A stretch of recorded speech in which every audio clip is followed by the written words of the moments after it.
जैसे ही हमने यमुना जी की आरती उतारी और यमुना जी 1-1.5 घंटा के बाद भाई थमना शुरू हो गया और रात्रि में 1.5 फीट उतर गया। यमुना मैया के जल से लबालब है। पिछले 3 दिनों से 90% 90% काम यमुना जी के जल से ही हो रहा है। हम स्वयं रोटी बनाते थे, 100 जने की रोटी बनाते थे, बड़ी गर्मी लगती थी, हमारे सब संत भी बनाते थे। वृंदावन डूब जाता, मनो उनके दर्शन कर लिए, यमुना जी से भगवान मिले, भगवान से। और आश्रम के भीतर यमुना जी है और 1 फीट है। हमने आरती उतारी, उसमें डाल दो। अच्छा हाँ, वो उसमें डाल दोगे तो वो लोई काट के आपको दे देगी। 4-5 दिन हो गए। अब सबसे बड़ी परेशानी तो लाइट की हो रही है। क्यों?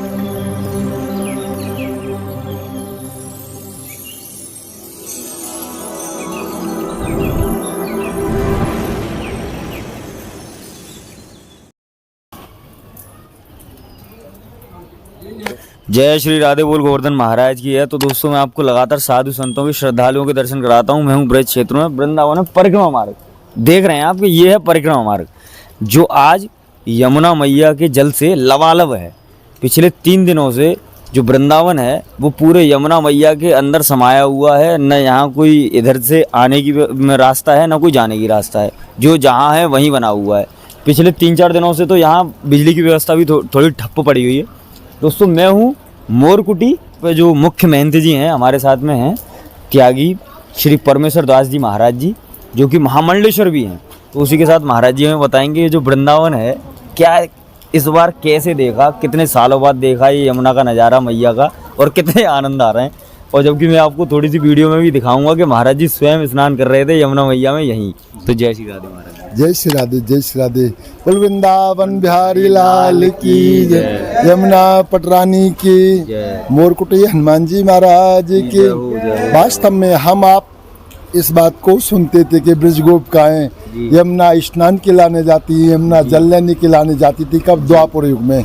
मनो हम कलयुग में देख रहे हैं कि लोग बाग छतों के ऊपर है, वहाँ से बाल्टी से जल खींच रहे हैं। अच्छा। और यमुना में स्नान कर रहे हैं। अच्छा। पीने के लाने पानी हम चला देते हैं, जनरेटर है थोड़ा छोटा सा। अच्छा। कभी चल जाता है, कभी नहीं चलता है, उसको चला देते हैं, उससे पानी की व्यवस्था राम जी कर देते हैं। अच्छा। और बाकी 90% काम यमुना जी के जल से ही हो रहा, हमारा यहाँ भी और पूरे क्षेत्र में भी। तो वास्तव में ऐसा लग रहा कि यमुना जी हैं, वृंदावन वृंदावन है। ठीक है, किसी को कष्ट हुआ, भाई मकान डूब गया, सामान डूब गया, वो तो है ही है। किसी की गऊ खो गई, किसी की गऊ इधर उधर हो गई, परेशानी तो हुई है। मनो उसमें आनंद ज्यादा आया है, आनंद ज्यादा आया, क्योंकि दरवाजे पे गंगा जी आ गई, यमुना जी आ गई। और इनमें यानी जल में बढ़िया नित्य स्नान कर रहे हैं। हजारों लोग नित्य स्नान कर रहे हैं, छोटे छोटे बालक जल कीड़ा कर रहे हैं। बड़ा आनंद आ रहा है। ब्रजवासी भी डुबकी लगा रहे हैं। ब्रजवासी खूब छोटे छोटे नन्हे मुन्ने घर डूबे पड़े हैं। हाँ, घर डूबे, उनको थोड़ा दुख तो है, मनो खुशी भी है कि यमुना जी आ गई। और जो कचरा जितना था वो यमुना जी सब बाहर। ये पिछले 25 तारीख को योगी जी इस शिविर के यहाँ आए, यानी देखने निरीक्षण करने के लाने आए थे। हम यहीं खड़े थे, तो आके सब संतों को उनने प्रणाम किया। वास्तव में संत हो तो योगी जी जैसा होए, मुख्यमंत्री होए हमारे देश का तो योगी जी जैसा होए। हमें इस बात का गर्व है कि गाड़ी से उतर के तमाम गनर फनर और ब्लैक कमांडो कौन कौन उनके साथ थे, उनने किसी ने यानी ये नहीं कि संत खड़े हैं प्रणाम कर लें सिर से या सीताराम या हाथ में हिला दें, नहीं, कुछ ने कोई न कुछ नहीं, चुपचाप सब लोग गनमन उनको घेर लिए। योगी जी ने इशारा दिया, वो साइड में हो गए और सब संतों को उन्होंने हाथ जोड़ के प्रणाम किया। अच्छा। इसके हाँ, यहीं की बात है, हाथ जोड़ कर प्रणाम किया मोरकुटी की। और इसके बाद वो शिविर का निरीक्षण किया और जैसे करके निरीक्षण हटे, मैं यहीं खड़ा था। तो मैंने बोला योगी जी महाराज की जय, तो वो हंस गए और सीधे मेरे पास आए। बोले हाँ, पूछा संजय आप कैसे हो? मैं कि मैं बहुत बढ़िया हूँ, और आपके होते हुए कष्ट कैसा? बोले कुछ दिनों का ये परेशानी है इस शिविर का, इसको इतना अच्छा करवा रहे हैं कि 40-50 साल तक इसका कुछ नहीं होगा। अच्छा। हाँ, बढ़िया बात करी। सब संतों के बारे में पूछा और वृंदावन के बारे में पूछा। वृंदावन में कहा हमने के वृंदावन में भगवान की कृपा, रामराज आ गया, रामराज बैठे त्रिलोका, हर्षित भय गए सब शोका, अल्प मृत्यु नहीं कब नहीं पीरा, सब सुंदर सब व्रत शरीरा। यानी देखो राम जी का मंदिर बन रहा है, यानी हजारों साल की जो गुलामी थी वो अब दूर हुई। एक जैन संत ने कहा था बहुत अच्छा कि 7-8 साल से यानी मुझे ऐसा लगा कि भारत स्वतंत्र हो गया, अभी तक भारत स्वतंत्र नहीं हुआ था। तो उनसे पूछा ऐसा क्यों? बोले देखो, जब कोई किसी को लूटे ना, कोई किसी को मारे ना, अपने राम से राम और काम से काम अपने धर्म को, अपने कर्म को जाने, तो समझो देश स्वतंत्र हो गया। हम वृंदावन से देखते थे, पूरा सुनसान मच जाता, कोई किसी के कहीं जाता आता नहीं था, चुप रहते थे। आज 12 बजे रात के भी वृंदावन धाम की परिक्रमा लगती है, आपने देखा।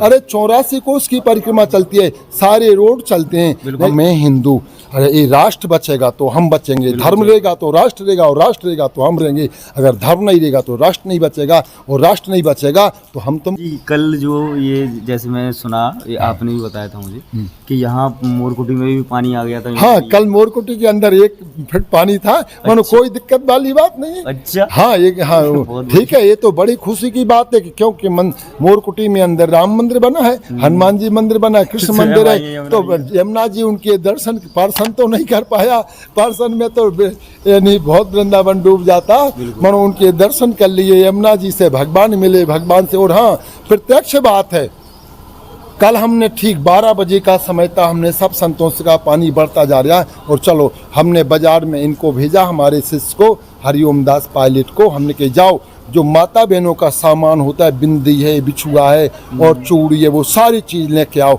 और यानी वो चुनरी लेके आओ, और यमुना जी की आरती करेंगे।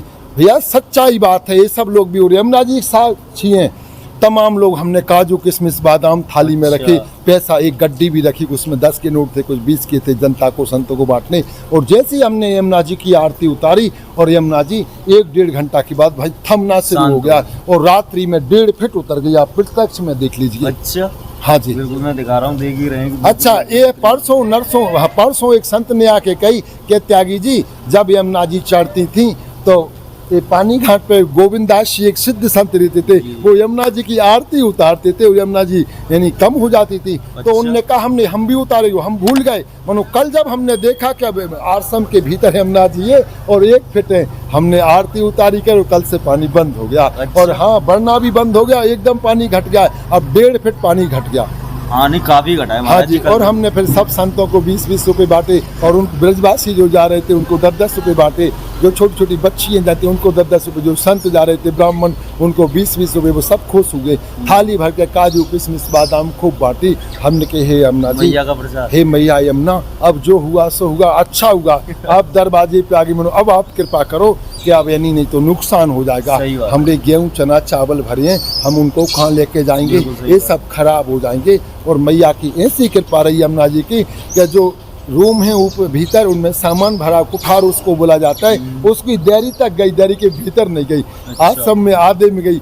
अच्छा, जो गौशाला है मोरकुटी, उसमें भी पीछे गौशाला जो खाली चौक है उसी में यमुना जी आई, जो पक्की गौशाला बनी उसमें यमुना जी नहीं आई। और आज तो और 1.5 फीट कम हो गई। तो ये सब मैया की विशेष कृपा है, विशेष माया है ये तो। और ये हम तुम सबको इन पे श्रद्धा होगा, विश्वास होगा, भगवान पे, मेरे गोविंद पे, यमुना जी पे, माता पिता संत पे विश्वास होगा तो ये फल अवश्य देंगे। और जब विश्वास नहीं होगा तो क्या फल देंगे? तो महाराज जी कितने टाइम बाद देखी आपने ऐसी यमुना मैया? ये हमने 13 साल के पहले, तो तब 1 महीना यमुना जी रही थी। तो 1 महीना नहीं थी? 1 महीना यमुना जी थी, जब मायावती मुख्यमंत्री थी, जब 1 महीना यमुना जी रही थी। अब तो 4-5 दिन हो गए। अब सबसे बड़ी परेशानी तो लाइट की हो रही है, क्यों मोटर चलाने पड़ता है। अब गौशाला है, अब मोटर नहीं चलेगी तो कैसे काम होगा, तो लाइट के बगैर दिक्कत है। बाकी भगवान की कृपा सब ठीक है। हाँ, हमको पता था कि यमुना जी आ रही, क्यों दिल्ली से हकामत, दिल्ली का पानी, इसलिए हमने 10-12 कुंटल आटा पिसवा के रख लिया। अच्छा। अभी भी थोड़े ही पहले माता, कोई भी आए, माता बहन आए, पुरुष आए, 5 किलो आटा, 1 किलो दाल, 1 किलो चावल हम सबको दे रहे हैं। अच्छा। हाँ, कोई भी, हम अभी आपको हम दिखाते, हमने कम से कम 12 कुंटल आटा रखा, चावल रखे, दाल रखी। अब की हमने सब्जी नहीं खरीद पाई। अब मोरकुटी यार सब्जी बढ़ती, आपने वीडियो देखा होगा, तो सब्जी जरूर हम इस बार नहीं ला पाए, क्योंकि हम बनाने की मशीन लेने हम बीकानेर चले गए, वहाँ से रोटी बनाने की मशीन लेके आए। हाँ, रोटी बनाएगी भी, रोटी यानी बेलेगी भी, रोटी सेके भी, आटा भी लगाएगा और लोई भी काटेगी। अभी आपको दिखाएंगे। दोस्तों देख रहे हैं आपकी ये है मशीन, महाराज जी हमें बता रहे हैं। हाँ, ये जो मशीन है, ये आटे लगाने की मशीन है। जी जी। इसमें 5.5 लीटर पानी डाल दो और अच्छा। 10 किलो आटा डाल दो और ये आटा लगा के ये यहाँ से दे देगी, अपने आप बना के आटा गोल दे देगी। अच्छा, गूंथ के अपने आप लोई बनने अपने आप लगी। बन अच्छा अच्छा ये अच्छा आटा गूंथने की मशीन। जी। फिर इसके बाद जो वो आप लास्ट वाली मशीन देख रहे जी, हैं जी। उसमें डाल दो। अच्छा हाँ, वो उसमें डाल दोगे तो वो लोई काट के आपको दे देगी। अच्छा, वो लोई कटते हाँ, हैं वो यहाँ से। लोई काट के आपको दे देगी। अच्छा इसके बाद इसमें लोई डाल दो और ये आपको रोटी बेल के दे देगी। जी। ये मशीन रोटी बेल के आपको अच्छा, दे देगी। अच्छा। हाँ जी। जी और इसमें आप यहाँ से आइए, जी। इसमें रोटी यहाँ आपको ऑटोमेटिक यहाँ रोटी गिरती जाएगी और ये पहिया ये घूमता जाएगा। अच्छा अच्छा और ये पहिया घूमता जाएगा, तया है ये। यहाँ तया ऐसा घूमता जाएगा ऐसा, और ऐसे घूम के यहाँ से आएगा, यहाँ से रोटी यहाँ गिर जाएगी, यहाँ आप डलिया लगा लीजिए। अच्छा, ये रोटी बनाने अच्छा। की मशीन है। जी जी जी ये महाराज। बीकानेर से हमारे राम लाए हुए हैं। अच्छा, बीकानेर से लाए थे आप? ये बीकानेर से ये मशीन लेके आए हैं। अच्छा, और जय ये हो, मशीन जय हो। लाने से हमें बड़ी खुशी भाई, क्योंकि हम स्वयं रोटी बनाते थे बिल्कुल और सही बात। 100 जने की रोटी बनाते थे, बड़ी गर्मी लगती थी, हमारे सब संत भी बनाते थे। जी, जी। अब यानी हमारी मशीन रोटी बनाएगी जी, जय और हो, हम आप जय हो। सब जने खाएंगे। जय हो महाराज जी, जय हो। तो रोटी बनाने की वाली मशीन आ चुकी है मोरकुटी में, और देख रहे हैं आपके महाराज जी ने हमें पूरी तरह बहुत अच्छे तरीके से समझाया कि कैसे बनेगी रोटी। ऐसे ही दोस्तों प्यार देते रहें और आते रहें यहाँ वृंदावन और मोरकुटी में महाराज जी के दर्शन करते जे रहें। कोई भी चाहे अपने थोड़ी सी दाल चावल की सेवा करे और आटे की सेवा करे, जी, जी, तो जी। हमारी इच्छा है कि इसमें ये 40-50 किलो की रोटी सवेरे, 40-50 किलो की रोटी शाम को बने, तो इसमें दोनों समय में 1000 जनता भोजन कर जी, जी, लेगी। जी। स्टील की थाली ला कर रख देंगे, बिल्कुल। अपने प्रसाद पाओ थाली रोके धोके रखो, जी। प्रसाद पाओ थाली गिलास धोके रखो और प्रसाद पाओ और जाओ। सवेरे 11 बजे चालू कर दिया करेंगे और 1-2 बजे तक भंडारा चलेगा और शाम को 6 बजे कर देंगे, हरी इच्छा तक जय भंडारा हो, चलेगा। जय हो, जय हो। यही हमारी इच्छा है। और जो ये वीडियो देख रहे हैं मोरकुटी आश्रम का, वो थोड़ा थोड़ा सहयोग करेंगे तो ये मशीन बंद नहीं देगी। अभी तो ये मशीन लाइट नहीं है इसलिए बंद है, जी, और जी। ये नित्य चलना चाहिए। जी, और जी। आप सबका आशीर्वाद और सहयोग से ये काम होता रहेगा। जी। हमारी यही इच्छा है, ठाकुर जी की यही प्रेरणा थी, हमारी यही इच्छा है और हमारी ये इच्छा भगवान ने पूरी कर दी। जय हो, जय हो, जय हो। तो हम उसमें लगे रहे, फिर आके एक दिन ही चला पाई, बहुत सुंदर रोटी बनी। अच्छा। हाँ, और बस इसके बाद लाइट कट गई और वो मशीन रखी है। बिल्कुल सही बात है। तो दोस्तों देख रहे हैं कि ये हैं हमारे साथ महामंडलेश्वर परमेश्वर दास जी महाराज जी हैं, जो कि त्यागी तपस्वी हैं, और यहाँ पूरे जो मोरकुटी है उसके मुख्य महंत जी हैं। उन्होंने बताया कि ये जो यमुना मैया की महिमा है, ये एक महाराज जी थे पहले, तो महाराज जी ने सुना कि वो आरती उतारा करते थे जब मैया ऊपर आया करती थी, जब अपने रौद्र रूप में थी। तो ऐसे ही महाराज जी ने कल किया, तो अपने आप ही यमुना मैया अपने आप ही 1.5 फुट नीचे चली गई, और देख रहे हैं आप धीरे धीरे जा रही हैं। अब यही समस्या हमारे सामने रहेगी कि देखते हैं कि वृंदावन के परिक्रमा मार्ग में जो यमुना मैया का जल है वो कितने दिनों में खाली होता है और कब तक होता है, उसके बाद में फिर क्या होता है। तो इसी के साथ दोस्तों मेरे साथ बने रहें साधु संतों के, और अब तो फिलहाल आप वृंदावन के परिक्रमा मार्ग में यमुना मैया के दर्शन करते रहें। जय श्री राधे बोल गोवर्धन महाराज की जय।